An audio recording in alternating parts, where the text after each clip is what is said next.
Good evening, everyone.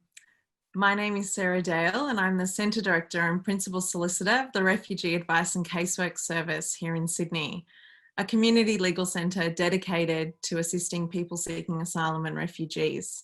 I'd like to thank you for joining us after viewing Rosemary's Way. I'd like to start by acknowledging that I'm joining you from the land of the Gadigal and Wangal people of the Eora Nation. I pay my respects to elders, past, present and emerging, and indeed any Aboriginal or Torres Strait Islander persons joining us today. No matter where we are this evening, it always was and always will be Aboriginal land, and I acknowledge that sovereignty was never ceded. I also want to reflect on that Aboriginal women and migrant women share some startling commonalities. Both groups disproportionately affected by violence, poverty and social isolation. We can and must do better for these women. This lends me to the opportunity to bring to you 4 incredible women fighting to bring such change and to discuss the wonderful documentary you've now all had the chance to view, Rosemary's Way. Tonight we are joined by the star herself, Rosemary Karaoke. Arriving in Australia in 1999, fleeing tribal clashes in Kenya, Rosemary has made it her life's work to support culturally and linguistically diverse women. As you know from the film, Rosemary works as a multicultural community liaison officer for New South Wales Police, is a founding member of the African Women Group and has been awarded for her volunteer work as Parramatta Citizen of the Year, African Walk of Fame, Living Legend Award, and Celebration of African Australian. She is also known throughout parts of Western Sydney, and so I welcome her tonight as Big Mama Rosemary. With Rosemary joins Anu Kaur. Anu is a PhD in law from India, having worked as an assistant professor in the Faculty of Law, University of Delhi, specialising in commercial law. Since arriving in Australia, Anu has pursued her studies and serves as a steering committee member of the Indian Women in Power, which we will hopefully hear more about this evening. Horin, writer, director and co-producer of Rosemary's Way.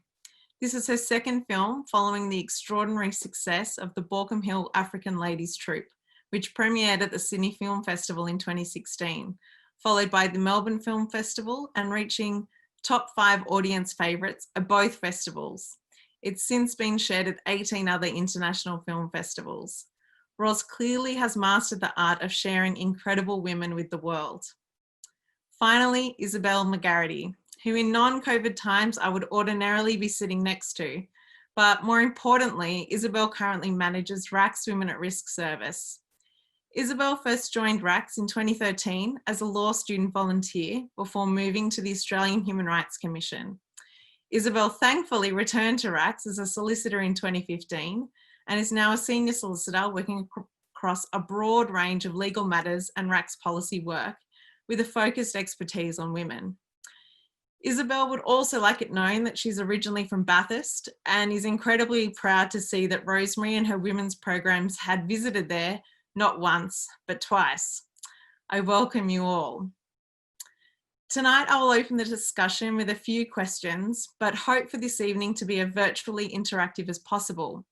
We have enabled the Q&A function on Zoom, so please submit your questions for the panel. And if time permits, we hope to respond to those questions later in the conversation. We will also announce the Lucky Door Prize winner at the end of the discussion, so please stick around until the end. Question 1, rightfully so, goes to you, Ros. You seem to have a remarkable knack of discovering amazing women doing incredible things in the community. How did you come to know about Rosemary and what sparked your interest in turning her story into a documentary? Well, much like what you do at RACS, I have a passion for helping migrant women and women who live, you know, on the fringes of society, and particularly women who've experienced domestic violence and sexual abuse and so on. And I was originally a theatre director until about 8 years ago. For many, many years I've done theatre.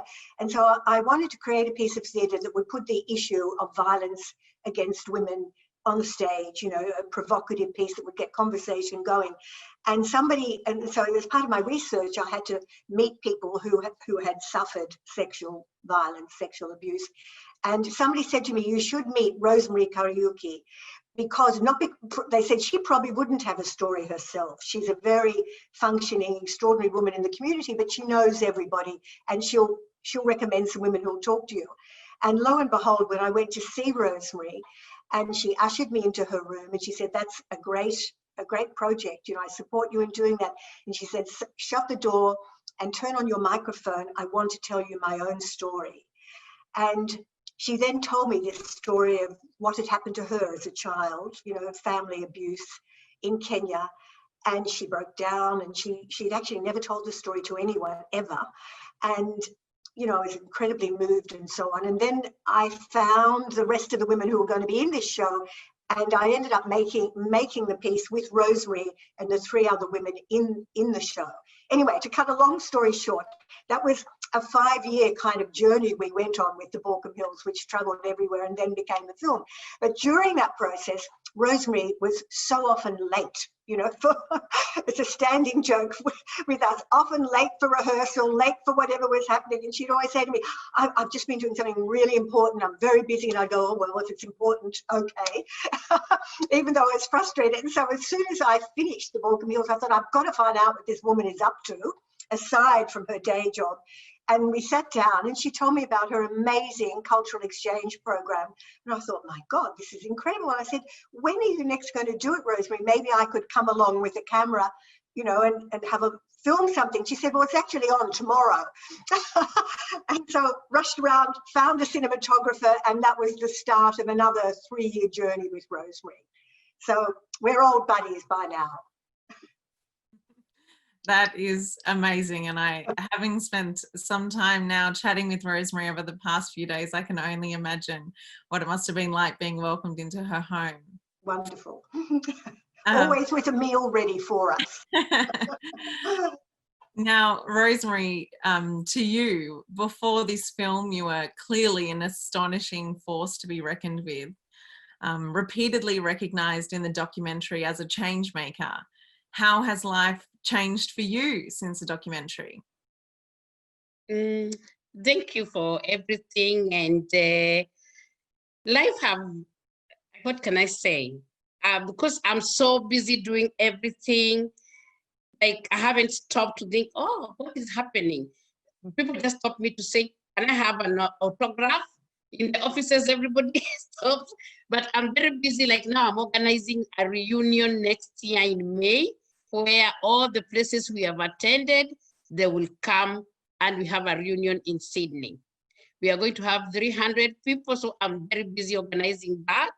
And I'm very happy that people can see that what they can do. And my happiness is when people call me, like now there's another friend of mine, he lives in Coffs Harbour. So when the COVID came, he said, okay, I have 21 backpackers here. What can I, if it is Rosemary, what would have Rosemary done? And of course, we would have given food, would have given somewhere to stay, and exactly that's what he did. So when the feedback I'm getting, where it makes me, because sometimes I feel I'm tired, I think I'll stop doing this, but it gives me the energy. So from this, it has given me more energy. I've met so many wonderful people, and my happiness is to see people coming to do something. They call me to say, what can I do? For example, this reunion, a group of women came and asked me, what can we help? How can we help? And I said, I have this dream which I've been putting, and I didn't have anybody to do it because it's a big, big project, because about 300 women will come, and I needed a bigger group to organize that. And I'm telling you, we have met now 3 times. Of course, through Zoom. Thank you. Wow, that's just amazing. And I must admit, through our work at RACS, when we get those supporters coming up to you, asking you how you can help, it is this really affirming feeling, and it is that energy that pushes us all forward. And I can't imagine all the offers you must be receiving, Rosemary. It's such a credit to you and what you're doing. I do. Yeah, thank you. And to you, Isobel, what I particularly enjoyed about this film was connecting with so many different women and their stories. Sophia, Pasca, Franklin, just to name a few. Why do you think it's so important that organisations like RACS share a film such as this with their community? So the film gives us insight into migrant women's experiences in our community here in Sydney, and I think a lot of people here today would know some of the places where the shots are in the film and recognise them. And I want to thank Ros for bringing this story to the screen, and obviously Rosemary and Anu for telling your stories, because I think they're stories that aren't told as much as they should be. And they give us insight into women in our communities, and also insight into how important the community is. And I think you touching on the idea of being energized, Rosemary, is exactly right. And that's how I felt watching the film as well.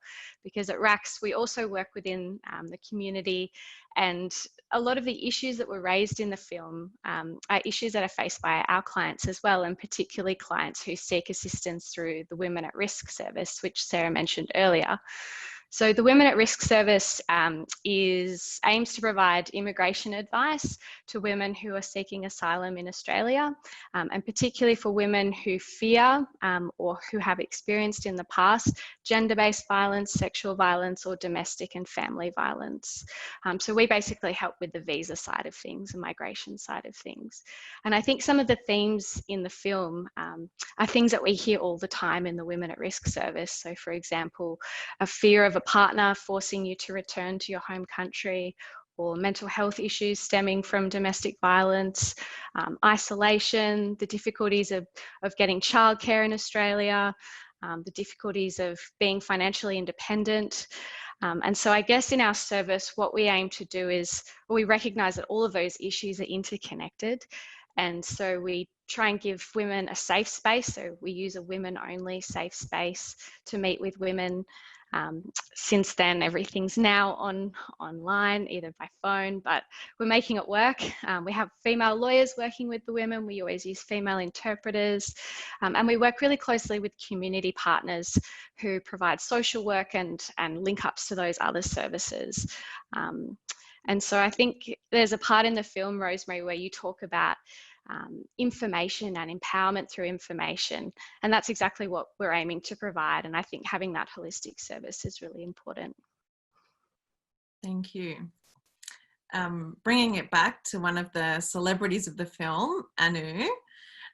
In the film, we watched you grow in strength and resilience. Upon reflection in the film, Rosemary stated that women learn through sharing with each other.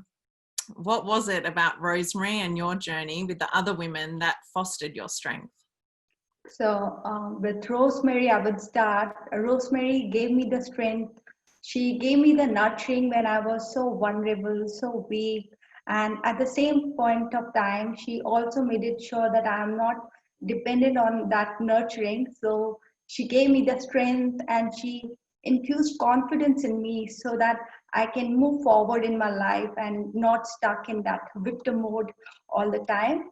So yeah, I would say like a mother bird. She was not hesitating to push me from the cliff, and so that I can fly independently. Yes, so yeah, so I would say that. And Anu, in the film, it mentioned that you had just started a PhD. What has happened for you since the film? So right after that shoot, I went to India. I completed my PhD in commercial law. Thereafter, I got my degrees assessed here in Australia. So hopefully I'll be a lawyer by next year. And apart from that, I also feel that I am indebted to the community. And so I try to contribute, reciprocate to this community, because when I was vulnerable, this community has given me so much of love and support. So I try to do something for vulnerable women. As Rosemary told me, I know you cannot be Mother Teresa. So at least if you can be like, you can change, make any significant change in somebody's life, that would be enough. So, and I am part of IWE, Indian Women Empower. That is an initiative by Community Migrant Resource Center. And yeah, I feel so good. You know, you feel so good when you're climbing, you're growing by uplifting others. Yeah. And to add on what Anu have said, the other day, Anu held somebody's hands all the way to my office who was going through domestic violence. That's how, within a short time, that Anu has grown. And that's my pride when I see these women from nothing, and now they're the ones walking with their head up and holding somebody's hand and pushing them. That's what is called empowerment. Yeah, it must be, Rosemary, I was going to ask you how it must feel knowing that you've supported Anu in a way that she's now, you know, founding a support service for an Indian empowerment movement. Like, that just must be an incredible feeling for you. I feel very happy because that's what I want the woman. The day Anu walked to my office, I just said, oh my, she was half the size. You see, she's not big. She was half or quarter that size. And you could see she wants to fall down. And I just told myself, I have to take this case to myself. And that's why I just held her hand. But I kept on saying, I can't hold you for long. And that knowledge, as Isobel said, you don't do things. You give people information. Like I gave Anu connections where she can go, meet people. And I'm very happy, like now they meet with the other ladies in the documentary with Pasca and Sophia. They always look after each other because all of them don't have families here. So they have become a small family. So the other day they shocked me. They came and took me out for lunch. So you can see they have grown in their own way. You can see when their eyes were like there's no hope. Now there's hope. The world, the sun is the limit. Like they know where they are going. It's great, Rosemary. You've just done my job for me, because one of the questions from the audience was, how is Sophia doing? So that's I'm really glad you just shared that story. We've also had, Rosemary, some people reaching out saying that they would also like to contribute to future country visits. And so we'd ask any of those people, you have our contact details, email through to RACS, and we'll make sure that your details are shared with Rosemary. So thank you already getting more offers. So it's thank you for offering. If I can just add, Sarah, like for Pasca, who came on that to the cultural exchange, she's a completely different person now. And it's these enduring things that have come out of it. For example, Maria and Pasca and her 3 boys have become firm friends. And they've now had 5 visits back to that wonderful farm in Kiama. And the last school holidays, Maria just took the boys on her own so that Pasca, you know, could have some time on her own. And we had a wonderful screening of the film in a cinema just for 17 of us, for the cast and crew, a couple of months ago, or maybe only a month ago. And it was just extraordinary to see the changes of the confidence in Sophia now, who also, like Anu, had put together a small event for International Women's Day, you know, that she wanted to get women together. And yeah, it's just it's very heartening to see how you would think possibly, I mean, it's a very big call for people who are in trauma to share their story publicly. That's a very, very difficult step to take.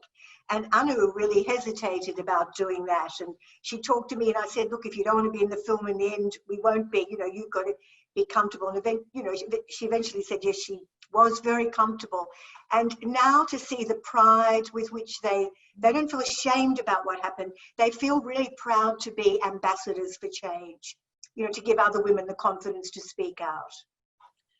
I must admit, I found it was really moving hearing Sophia in particular when she said, you know, she felt ashamed by the fact that she'd been a victim of violence. And I think you're right. Her being in the film, sharing that story is kind of taking back that power of that shame. And that's why these stories are so, so important to be shared. it's an act of courage by all of them to do that, but a courage that pays off and empowers them. Very much so. Going on from that theme, and Isobel, you raised this earlier about financial independence. It was one of the few things that we saw restored a lot of strength in many of the women.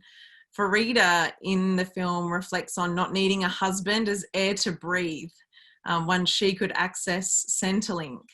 Pasca didn't realise she was entitled to Centrelink despite her disability. And you can see that real difference it made in her life having that financial support. What is the situation of those that access the RACS service? So the reality for a lot of the women that do access our service is that as women often holding temporary visas who are seeking asylum and seeking safety in Australia, they're not eligible for Centrelink, and many of them are in fact not eligible for any financial support from the government. And this is a huge issue. You know, you can talk to somebody about their immigration law problems, but if they don't have food to eat, if their housing is uncertain, that's really front of mind. And I think during this pandemic, that's also become clear that even though we have JobKeeper and JobSeeker, that safety net isn't available also to people on temporary visas. And so even though the government's taken these steps to try and support people, there's a lot of people being left behind still. Another big issue that we see at the service as well is eligibility for Medicare, which is so crucial, obviously, during COVID-19, but also for women who are experiencing domestic violence.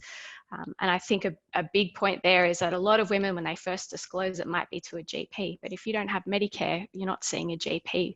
And if you don't have the financial means, you can't afford to seek that medical help either. And I think the other thing that we have to bear in mind during COVID-19 as well is the fact that it's such a precarious time for women who are living with violence because you're in lockdown often with the perpetrator. So a lot of community organisations have pointed to the fact that rates have gone up. A lot of women on temporary visas aren't eligible for public housing, and so that means that refuges are often really overstretched. Women have to go into emergency housing for really long periods of time. So all of these lack of supports for women seeking asylum and on temporary visas is a huge issue. It's something that we're doing a lot of advocacy on, including policy submissions to government, and we also have a petition on our RACS website for people to sign that calls on the government to stop leaving people behind.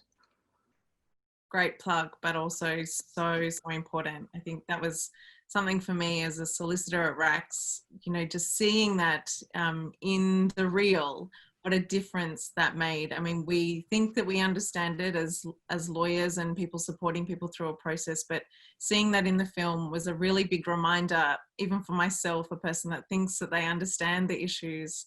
It was just really so important. That financial independence is just so critical. And a question now to both you, Rosemary and Anu.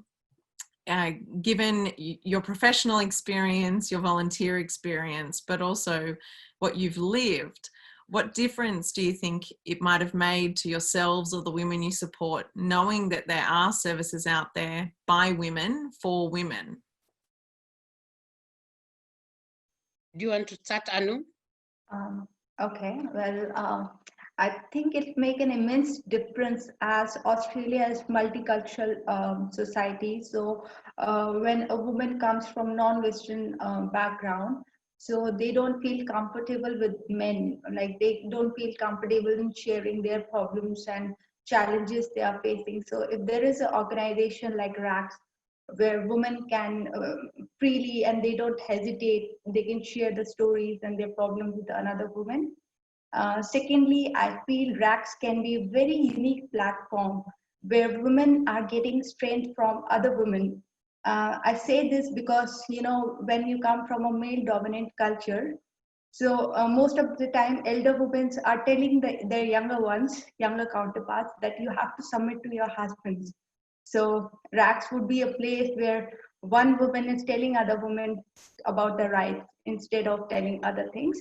So I think that would be a great thing, and this will also reduce in familial inequality. And lastly, I would say that there are women who are challenging these cultural taboos. They are coming out of it. So yes, so RACS can encourage these women because the world is very afraid of women who are not afraid. So RACS can come up and encourage and support these women. That's it. Yes, Rosemary. Yeah. Thank you. What maybe I would say is for RACS to be maybe visiting, like we have domestic violence interagencies in different areas.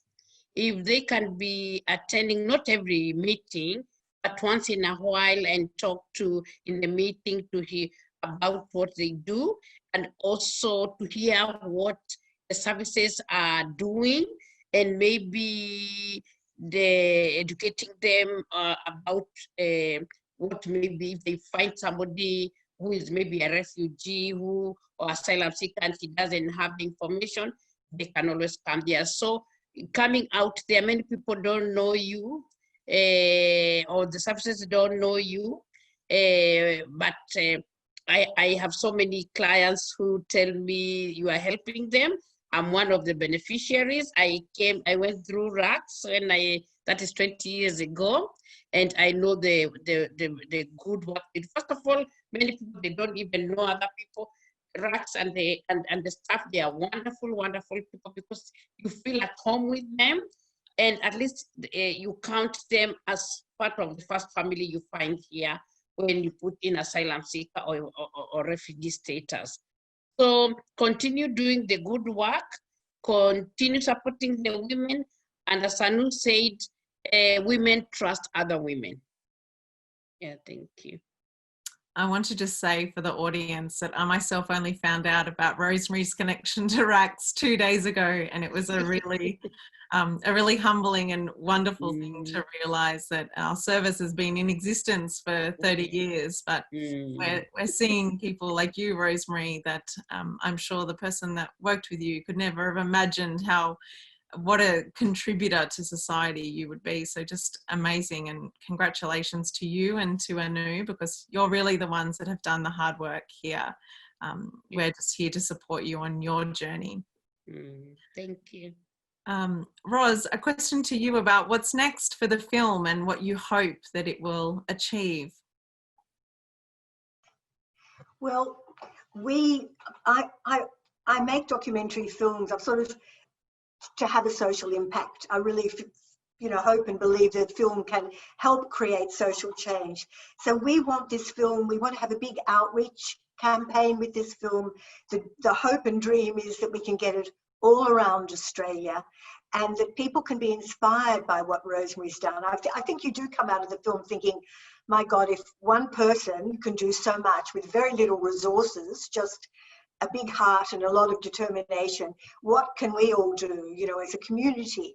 So we want to have this kind of screen. I mean, in COVID, where the only kind of screening we can do at the moment is this kind of screening, which nevertheless is effective. And so any other organisations or people that want to have screenings like this in their community, they can just go to our website and contact us. It's rosemarieswaythefilm.org, and we can set up more screenings. But we're using this time to strategize our touring of the film, our what we call road trip of the film, to get all around the country next year, and we're creating a resource kit that will be able to be accessed for people who are seeing the film, that will give them all sorts of ideas and guidelines for activating their own communities.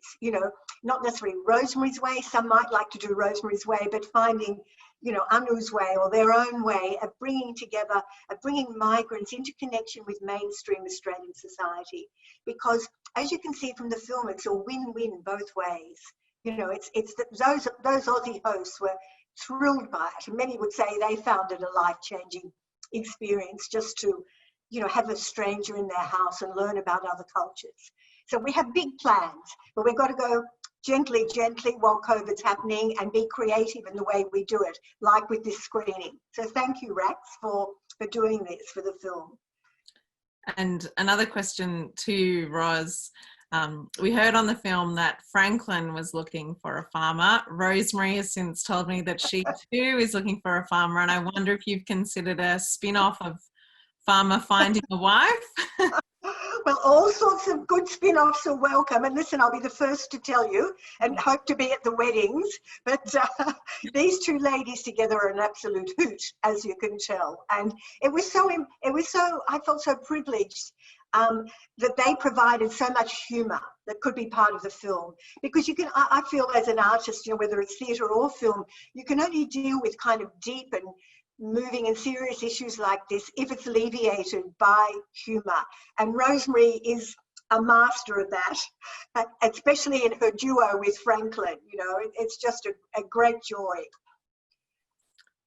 I also suggest a podcast of Rosemary and Franklin. I would definitely sign up for that as well. Yes. But if there are farmers out there looking for wives, you have two wonderful women here waiting.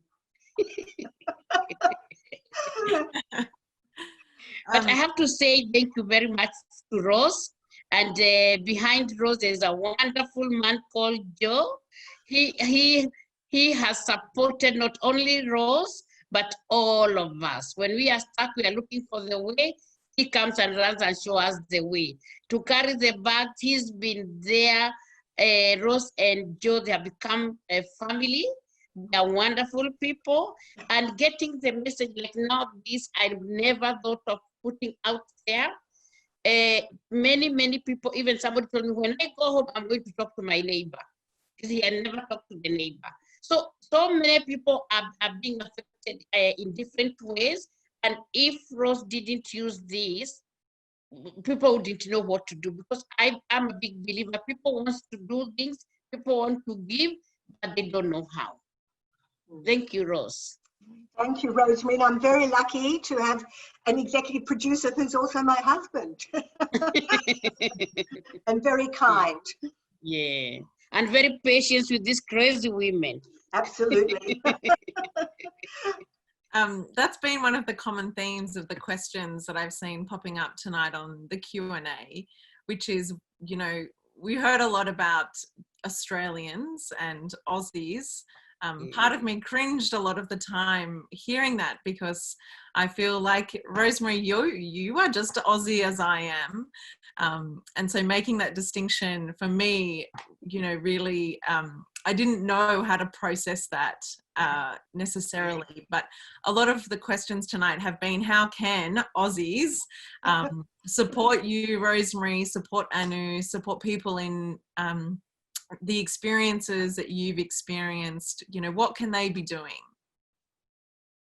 First of all, let me explain about what is Aussie according to us migrants and refugees and asylums, people who come here.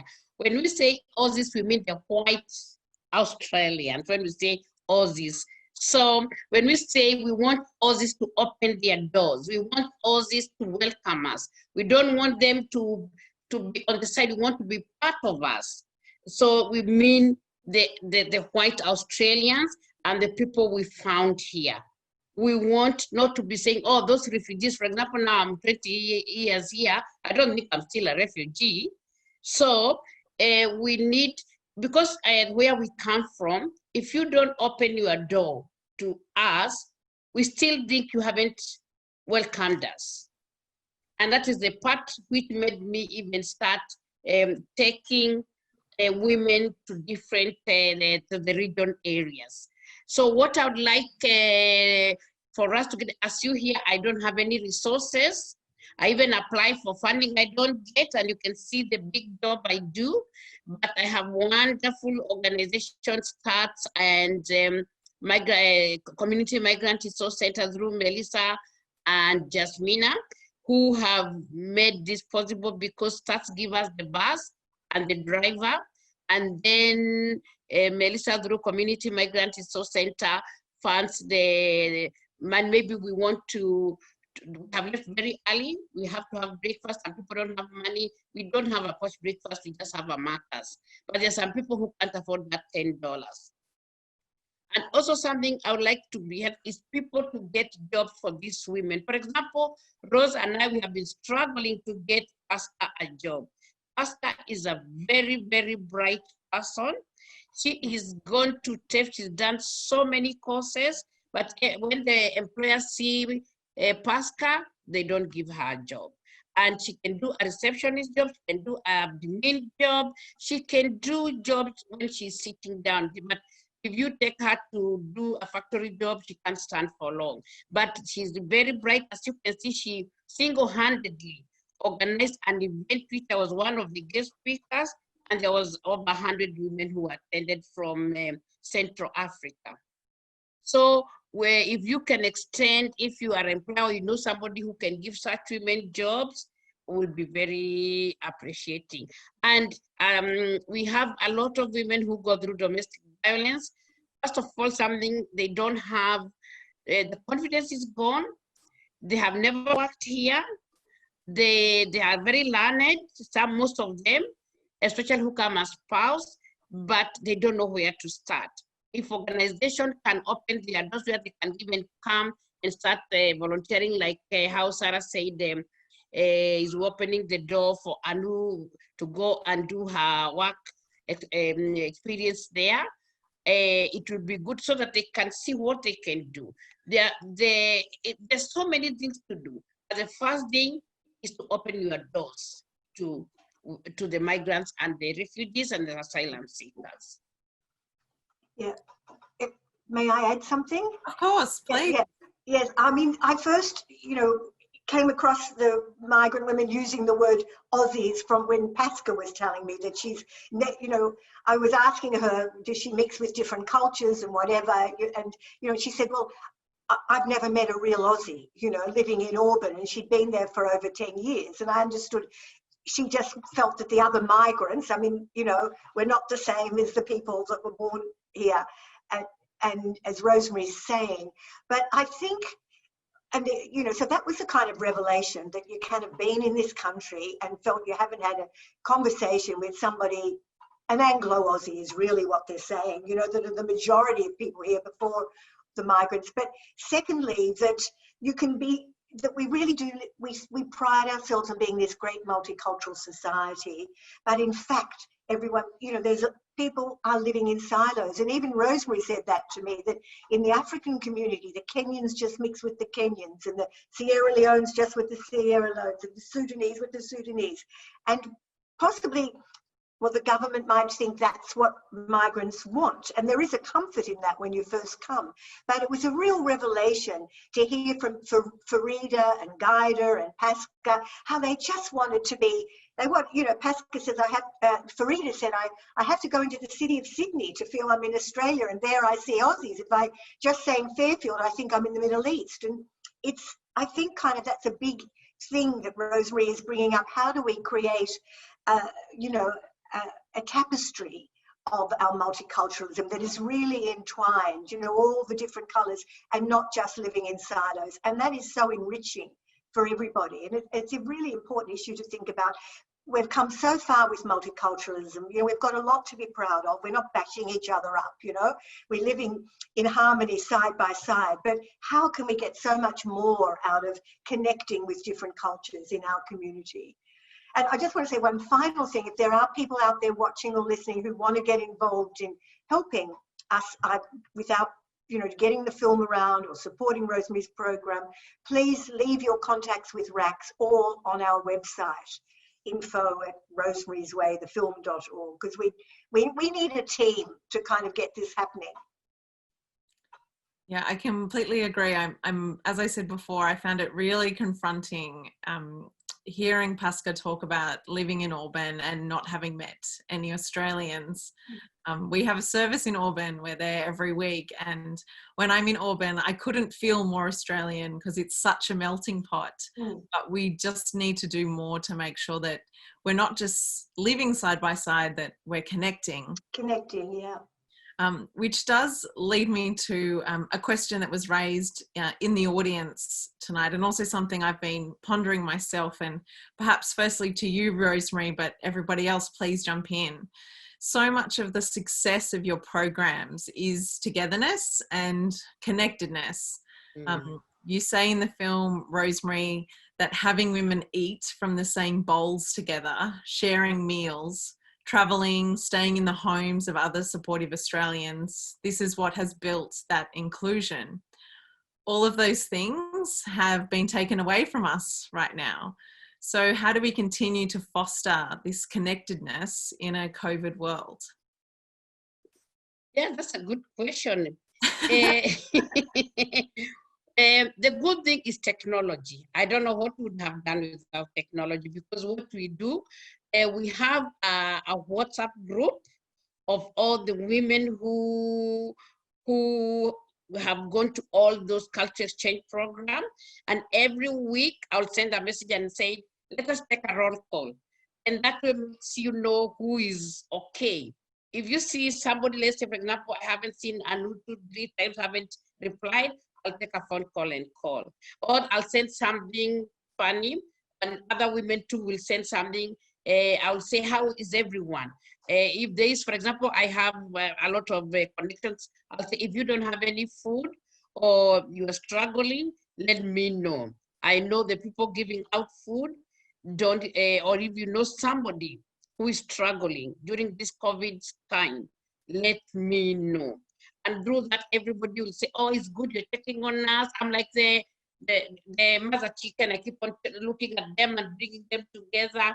And even they're nagging me, asking me, when is the next excursion? And say, how can we go to an excursion with this COVID? So we were planning to go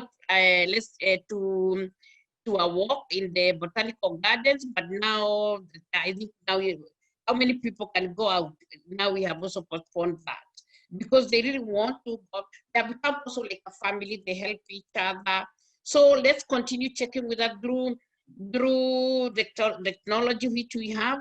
Sometimes we use WhatsApp to talk to 3 or 5 people. And as you see, Anu, Pasca, and Sophia, they always look after each other. They will they call each other. And I have another group with this Bushra the other day, Farida, and what's the other one? They came to, with the sister, they came to visit me, and they brought me very nice Lebanese dessert. So we'll always check on each other when we see, especially the vulnerable ones. And Rose too is very good. Sometimes because I'm too busy, Rose will check, especially the most vulnerable ones. Rose have also connected with all of us, and she will say, oh, can you call Sophia? Or can you call Bushra? I've been calling them and they're not picking the phone. So I will call, and if they don't answer, I know most of their homes. I drive up to there, because sometimes I dropped them or I picked them, or I'm a very good delegator. So I will know who is nearer or who is their friend, and I say, can you please go and check on so and so? So we keep on checking on each other, and we already planning where we're gonna go next. We are thinking if everything goes back, December we'll go to Canberra. And before I finish, the last 2018 we went to Port Macquarie, and because there's a person with the bus, and I always drive the van, 8-seater, and so when I arrived, and when I came out, all the women in the bus came running towards me, and they told me, you know what? I said, you know what, Rosemary? I said, what? We are going to go to Fiji next year. And then I asked them, who will pay for it? And they all said, like kindergarten kids, we. That was my highlight. You can call it empowerment. And I said, where will you get the money from? That I give them my account, they'll be putting money slowly. And until when it is enough, that's when we're gonna travel. And for sure, last year, April, we went to Fiji. I never touch any money, because the money is the beginning of evil. So I got a flight center, and we just put the money, and then once the money, because it was enough, then we traveled. Amazing. Yeah, sorry. I'm just saying amazing. Yeah, and the women I went with, some have never left Sydney from the time they came, and I've been here over 20 years. Yeah, they have never taken a flight.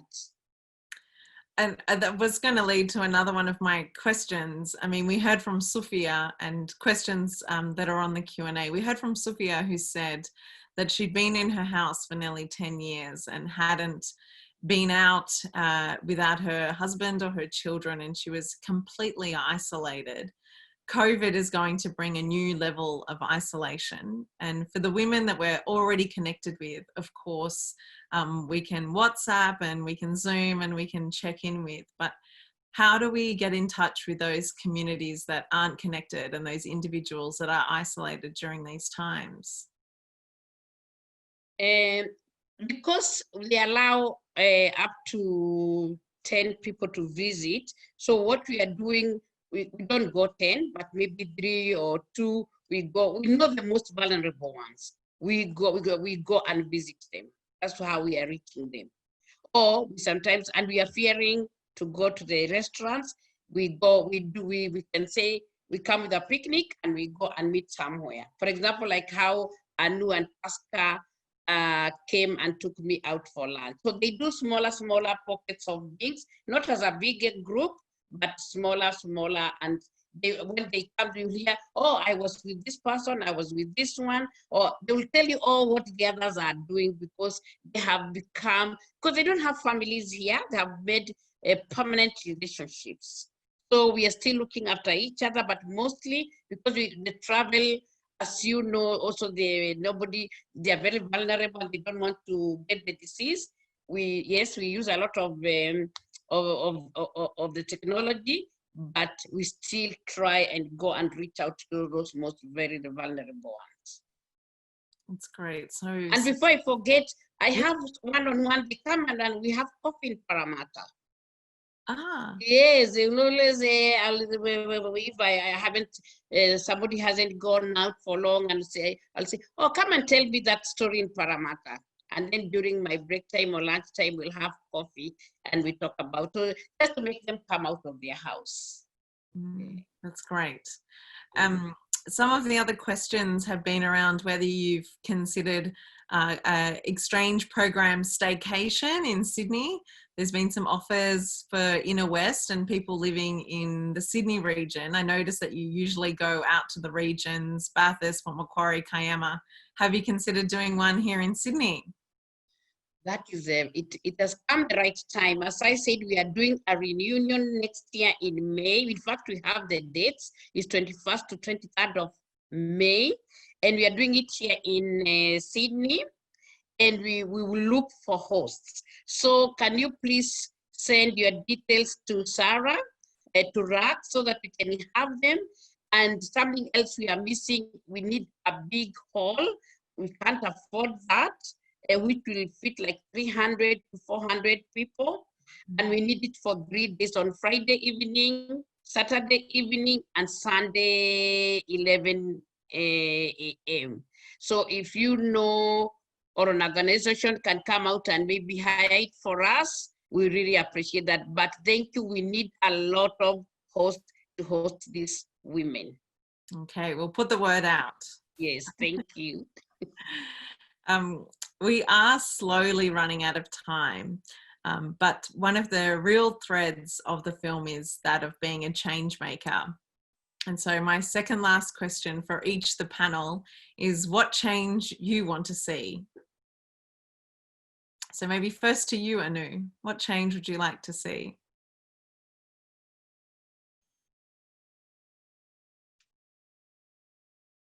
What change in the Australian community for refugees and migrant women? Sorry, I didn't get the question. Yeah, whatever you're passionate about. You know, Rosemary's a change maker, you're a change maker. What change are you fighting to see? Okay, so in Australia, I think ladies are still struggling. They are not coming out of the house. Sometimes because like I met someone, I didn't meet her. She was on the phone and she was saying, Anu, I'm backward. I was not getting why she's backward. She was speaking pretty good English. She was an engineer in her country, but then she said, I am backward.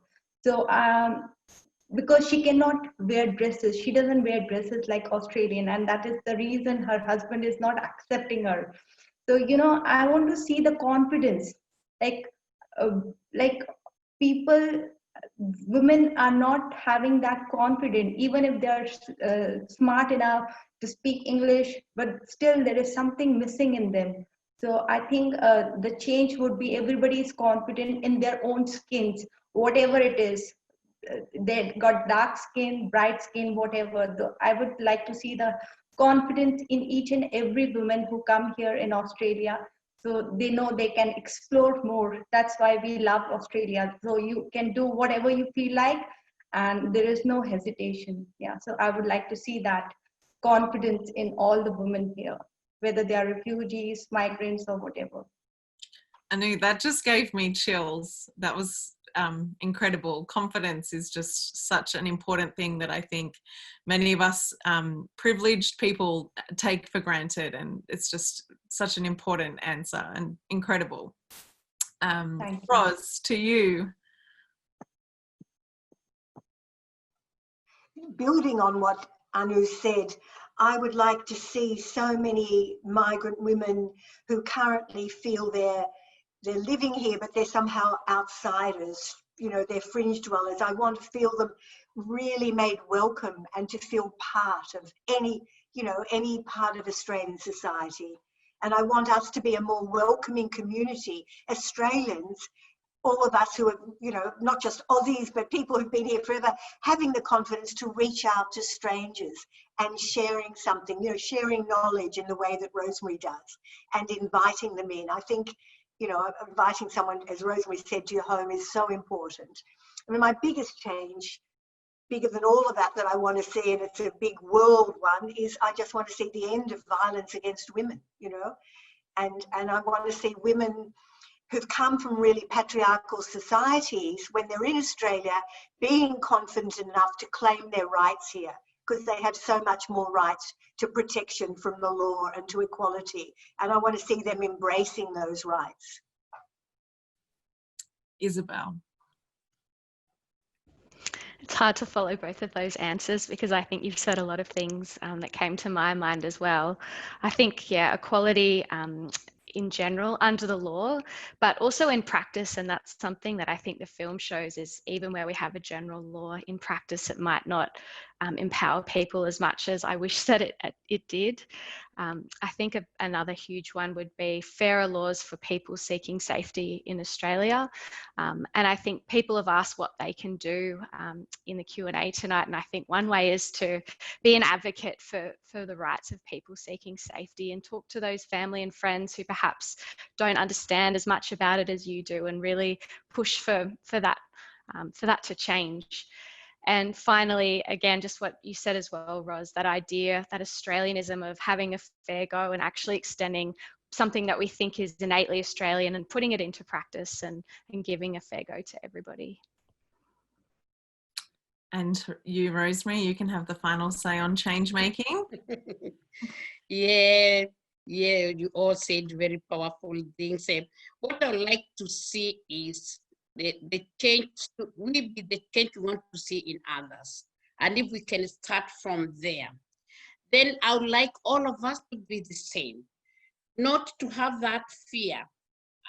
As we have come here, we are fearing the people who I can call them Aussies, and the Aussies also are fearing us. We are all the same. When you go to give blood, they never say this is African blood, this is Indian blood, or this is who. It's all blood. When you go and get blood in hospital, it's not labeled, but this is blood from whom, meaning we are all the same. If we can be all happy, and how do we become happy? By respecting each other, opening the hands and sharing what we have. In this country, we have a lot. We can never finish. Let us be happy, and being happy, for me to be happy, I have to make other people happy by respecting and opening. Doesn't matter whether it's the Aussies or the migrants who have come here.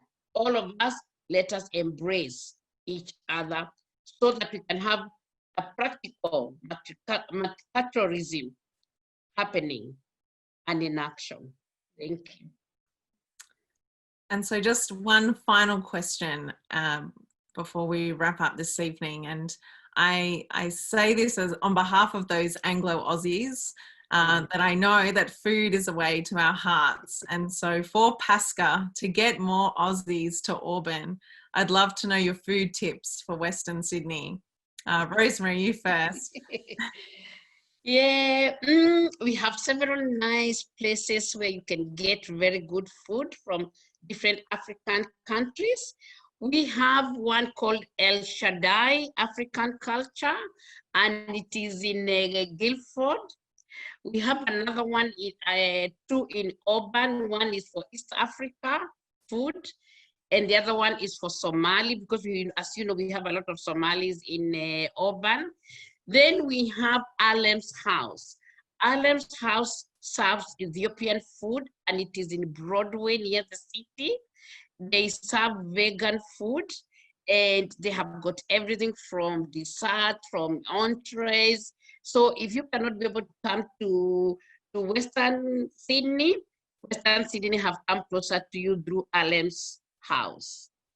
Then we have La Mama Africa, and we have all African food in Guildford. So we have at Blacktown, we have two African restaurants. So you can't say that there's no African food. So come to Auburn, all the way to Blacktown, all the way to Liverpool, you will get African food of different countries. And Anu, do you have any tips? I can only talk about Indian food. So yeah, we have, there is a restaurant which calls Not Just Curries in Harris Park. So because Indians are very famous for curries. So I would suggest you can go beyond the curries. So this restaurant name says Not Just Curries. So you can try all those dry things there, going from chicken, mutton to fishes, not the curry ones, but the dry ones. Yes. So you have a lot of restaurants, Harris Park, Parramatta. Yes, lots of Indian restaurants. Great. And to put you on the spot, Ros, did you pick up any foodie tips? Well, I've been too busy to go to restaurants. I've mainly eaten at Rosemary's house. Rosemary's kitchen is very good, and I'm particularly fond of her Kenyan spinach dish. That's my absolute favourite, and I've also eaten at Anu's house, delicious Indian food, but I haven't yet been to restaurants in the area, I have to confess. No, I'm up for any of it. That's a great ambassadorship of us opening doors to each other so we can enjoy each other's home cooking. Isobel, I should give you a shot. You're out in Auburn fairly regularly. Do you have any recommendations? My one recommendation that comes to mind is on the way home after a day in our Auburn office seeing clients, I'll pick up some bread from Ghazni Bakery, which is, you can see the wood-fired ovens where they make classic sort of traditional Afghan bread. So that's always something so lovely to buy fresh on the way home. Excellent. Just to wrap up, there's been some comments from someone watching from the UK saying how inspired they've been, facing similar problems there, and just really wonderful to hear from you all tonight. There's been a call for Rosemary to be our next Prime Minister. You've got my vote, Rosemary, so if you and I think you've got, you know, everyone here tonight behind you. Thank you. And so just before we draw tonight to a close, I do have to announce our lucky door prize winner, and that is Viv Suet. A double pass will be emailed to you to Sydney Film Festival 2021, which has been kindly donated by Sydney Film Festival. I also want to thank Menulog for partnering with us for this event, and I hope you've all ordered your lots of yummy food over this week. I also want to thank all of our supporters and indeed all of you for joining us tonight.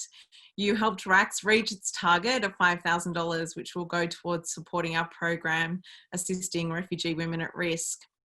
And of course, finally to our panel of exceptional, brave, strong women.